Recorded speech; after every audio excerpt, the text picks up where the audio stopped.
Hi, my name is Alexis, and I'm 29 years old. I split my work between home and the office. My husband, Bruce, who's also 29, really loves his mom, Doris, but Doris often treats me badly. Even with these challenges, Bruce and I recently celebrated our second wedding anniversary, and I'm proud of how we've managed our relationship. Work has become a safe place for me, giving me a break and leading to several promotions, which isn't common for women in my field.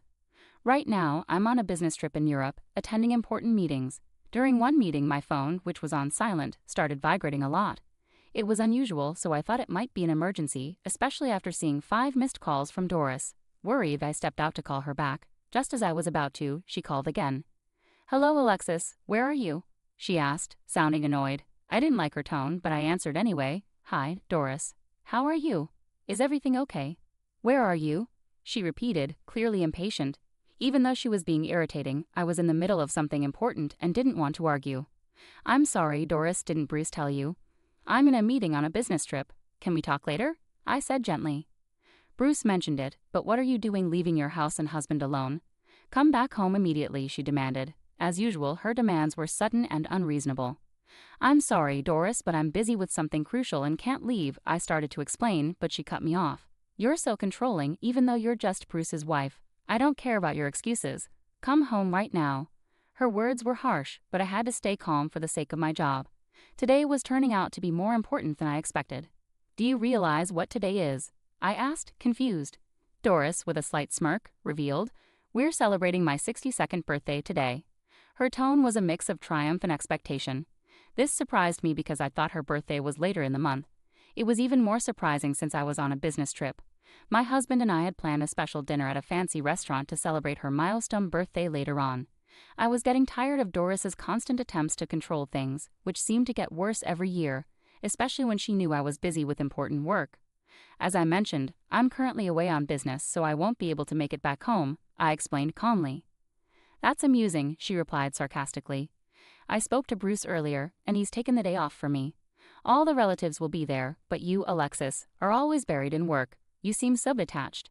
How do you think that makes your husband's family feel?" Her words were meant to hurt, and I knew if I kept talking, her sarcasm would only get worse. Since I was still in an important meeting, I had no choice but to end the conversation. "I'm sorry, but I can't attend your 62nd birthday celebration," I said.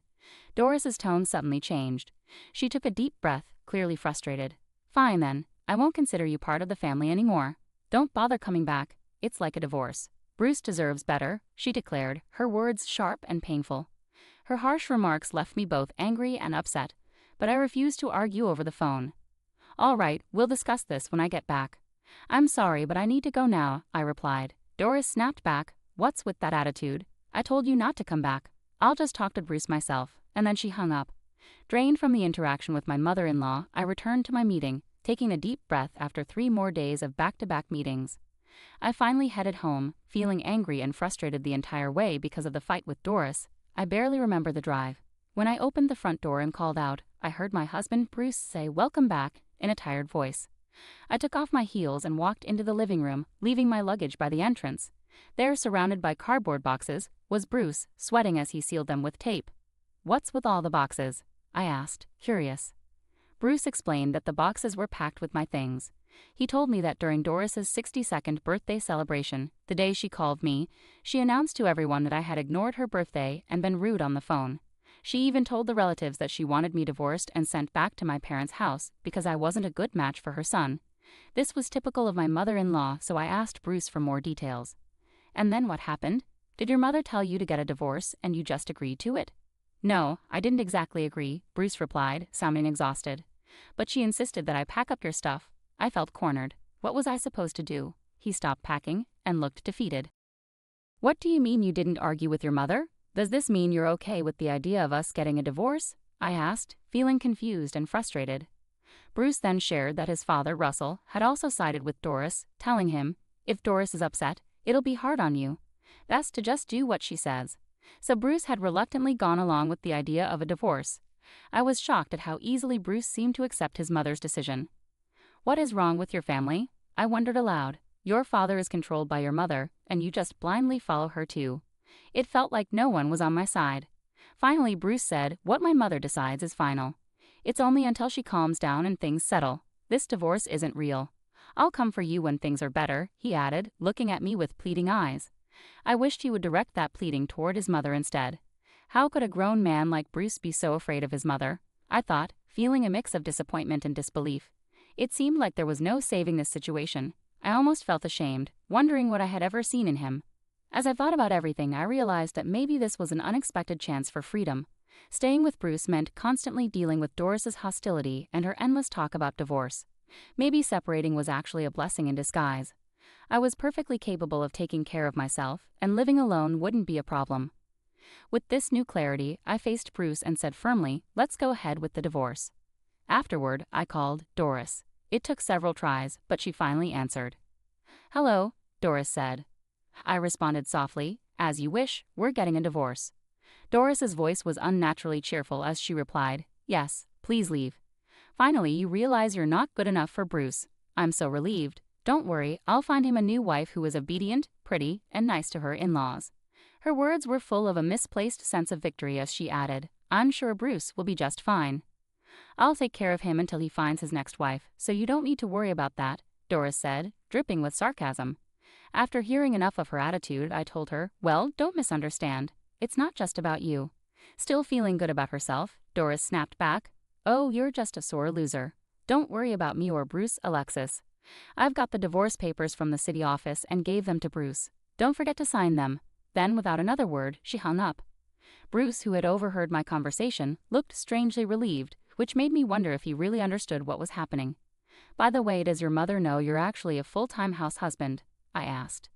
"How could I tell her that?" he replied, his tone becoming serious. "My mother is obsessed with the idea that I'm a high-ranking employee at a big company, right?"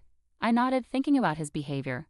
I realized that Bruce had never been honest with Doris. At home, he wore old sweatshirts, but whenever he had to meet her, he'd put on a suit and pretend to be at work whenever she called. Doris had proudly announced at her birthday party that Bruce was such a devoted son, taking time off just to be there. She also bragged about his supposed status, claiming he could easily find a more obedient and attractive wife than me. This facade, kept up for appearances, was part of the strange dynamics that had brought our relationship to this point. The truth would likely come out once our divorce was finalized, but Doris, who thought so highly of her son, would probably never expect that Bruce was no longer working at the prestigious company he used to be at. In fact, Bruce had left his job about a year ago. What Doris saw as her elite, high-status son was now an unemployed, full-time house husband. Bruce's departure from his job came after a big mistake that led to a demotion, a pay cut, and a formal apology. He likely kept this hidden from his mother, fearing her reaction. The setback had a huge impact on him, especially given Doris's tendency to coddle him. The mere thought of returning to an office environment and facing the consequences of his mistake made him extremely anxious and sick. At first, he tried to manage by reporting his absences and requesting paid leave, but eventually he stopped calling in altogether. As his unauthorized absences piled up, he was fired. Now, without any plans to find a new job, Bruce relied heavily on my income. He hadn't told Doris any of this, knowing she would be furious and disappointed. I felt a bit of regret knowing I wouldn't get to see Doris's reaction when she found out about her son's situation after I left. I imagined she would be utterly shocked, maybe even extremely upset, but that was no longer my concern. When Bruce handed me the divorce papers, he mentioned they were just a way to calm his mother down. "Okay," I said, taking in the information. I quickly filed the papers and signed a lease for a new apartment, moving out as soon as I could. A month later, to my surprise, Doris called. Even though I thought I had cut ties for good, curiosity got the better of me, and I answered. "What do you want now? Aren't you happy to be rid of me?" I asked, with a hint of sarcasm in my voice. "You're still the same." "Just listen to me," Doris replied, her tone unchanged. She started talking about Bruce. She revealed that since I had left, she had visited Bruce's apartment multiple times to help with chores, only to find him lounging around in his room each time, with no signs of going to work or being sick. Suppressing a laugh, I replied casually, "Well, Bruce is like that because he has no intention of working again." Doris, seemingly unaware of her role in the situation, shockingly asked, "Alexis, can you do something about it?" "Why should I? You didn't want me in your family and wanted nothing to do with me," I retorted. It was so typical of her to ask for help only when it suited her, after treating me badly for so long. The irony of the situation wasn't lost on me, and I couldn't help but feel a sense of satisfaction as I realized just how much of a mess she had made for herself. Doris then questioned me, trying to shift the blame onto me. "I was wondering if you said something to Bruce before you left." It was astonishing how she was trying to make me the bad guy, ignoring the real issues with her son. Really, Doris? I replied, incredulous at her insinuation. You think I married Bruce just for a luxurious life? Why would the divorce hurt if that were true? She looked at me suspiciously, as if she believed I had married Bruce just for his wealth. Are you kidding me? I thought to myself, amazed at how delusional she was. I was the one supporting Bruce financially throughout our marriage. It was me providing for him, I continued, feeling frustrated. Because of Bruce, I couldn't even afford to live extravagantly. Should I consider asking for alimony? Doris was shocked by my statement. How dare you make up something like that, Alexis? You just forgot to ask for alimony, didn't you? Bruce has a higher income and position than you. Don't be so unreasonable. If you want money, Bruce can pay whatever you want. After all, he's a high-level employee at a major company, she retorted, sticking to her false belief. Perhaps Bruce hadn't told her the truth. I didn't want to seem like I was gossiping, but I saw an opportunity to set the record straight. Your proud son is a full-time house husband. He quit his job a long time ago, I revealed. You're lying, Doris shouted, her voice so loud it hurt my ears. I pulled the phone away and suggested, why don't you check with his company? You'll find out who's telling the truth. There was a long silence. Then, with a much softer tone, Doris stammered, well, what if that's true? How are we going to manage? I can't support my son on just my pension, and no one will want to marry him if he's unemployed. What are we going to do? I couldn't help but grin at her sudden change of heart. What shall we do? I echoed her words, amused. After a pause, she mumbled something to someone beside her. Then, in a completely altered tone, she pleaded, Hey, Alexis, will you please come back home? Her sudden shift puzzled me, but I replied firmly, no, we're already divorced. I wouldn't come back to your family if heaven and earth turned upside down. The finality in my voice marked the end of that chapter as I moved on from the complicated ties that had bound me. As I was speaking to Doris, a commotion erupted in the background. Someone was shouting. It sounded like Bruce. His voice cut through. I told you I'd come for you when things settled down. Doris quickly responded, yes, you could remarry my son if you wanted. What are you talking about? I asked, baffled and firm. No way, I wouldn't do it for the world. Don't joke about this. Thanks, but seriously, no. I made it clear to Doris that I had no interest in rekindling anything with her son or getting involved in any more toxic dynamics. I was done with someone who was overly devoted to his mother. I did what you asked, so please stop changing your mind, Doris retorted, but the tension was obvious even through the phone. There's a bit of verbal sparring here. It's not like you should take my words so seriously. You've been quite dismissive, haven't you?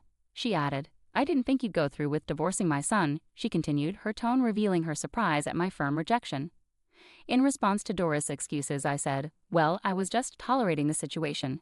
Besides, Bruce packed up my things and essentially kicked me out without my consent. I vented my frustration, listing everything she had done against me. You see, that was just a prank, she claimed nonchalantly. A prank? It's worse than that, I said, completely exasperated. There was nothing more to be said.